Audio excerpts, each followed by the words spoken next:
নমস্কার বন্ধুরা, আমি নীলিমা। সবাই কেমন আছেন? আশা করি ভালো আছেন।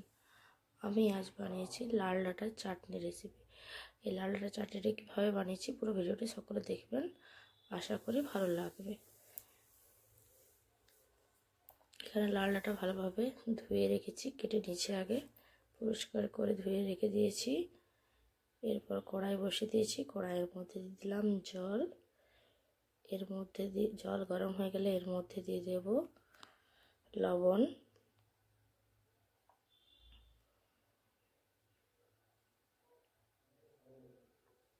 এর মধ্যে দিয়ে দিলাম লাল ডাঁটাগুলো।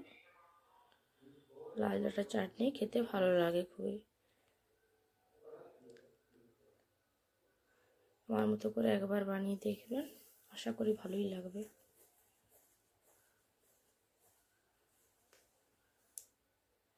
জল ফুটেছে, এর মধ্যে দিয়ে দিলাম হলুদ,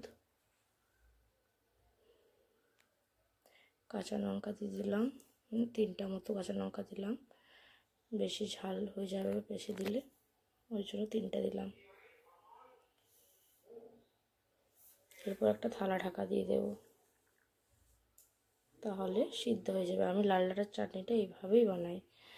কেউ চাইলে কুকারে সিটিও দিতে পারে। অর্ধেক সিদ্ধ হয়ে গেছে। এর মধ্যে দিয়ে দেবো সরষে, আগের থেকে বেটে রেখেছিলাম, সরষেটা ছেঁকে রেখেছি, সরষের জল দিয়ে দিলাম।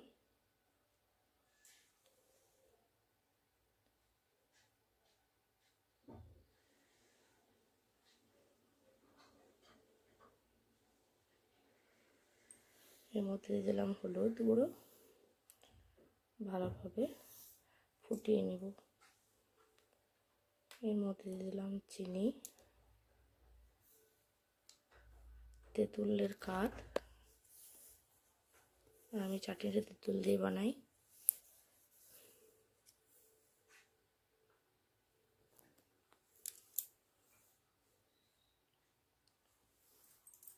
ভালোভাবে ফুটে গেছে, সরষের গন্ধ চলে গেছে।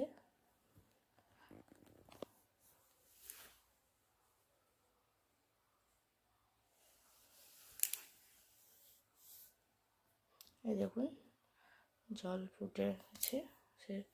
এরপর একটা বাটির মধ্যে ঢেলে নেব।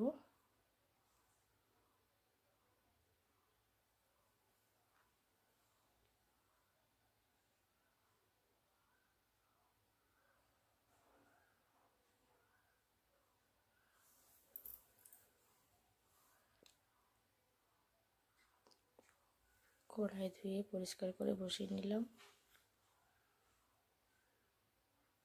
গরম হয়ে গেছে কড়াই, এর মধ্যে দিলাম সরষের তেল।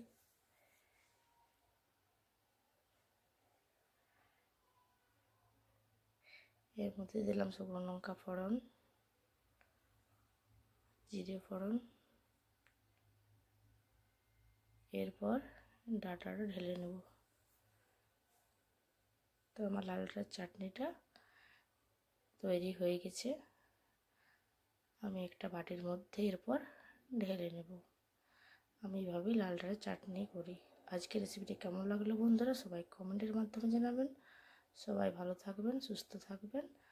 আজকের মতো বাই বন্ধুরা।